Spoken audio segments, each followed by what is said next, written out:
ઉમરપાડા અને સાગબારાના ખેડૂતો જંગલ જમીન વિવાદને લઈ છેલ્લા 7 દિવસથી ધરણા પર બેઠા ખેડૂતોની મુલાકાતે પહોંચ્યા કોંગ્રેસ આગેવાનો।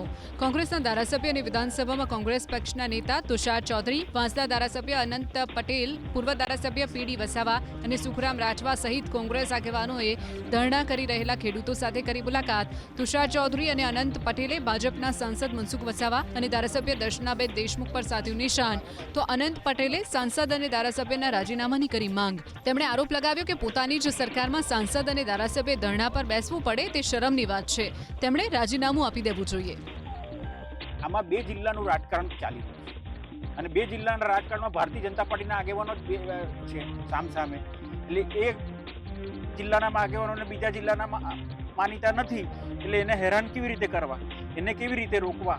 આવું માત્ર 2027ની ચૂંટણીને ધ્યાનમાં રાખીને આ રાજકારણને લીધે આ 12 ગામના લોકો ભોગ બની રહ્યા છે। એટલે અમે એ લોકોને મળવા આવ્યા છે અને આવનારા દિવસોમાં 8, 9, 10 અમારી વિધાનસભાનું પણ 3 દિવસનું સત્ર છે, એમાં પણ આ પ્રશ્ન અમે ઉઠાવીશું અને એ પહેલાં મુખ્યમંત્રીશ્રી અને વન મંત્રી સુધી પણ કરીશું।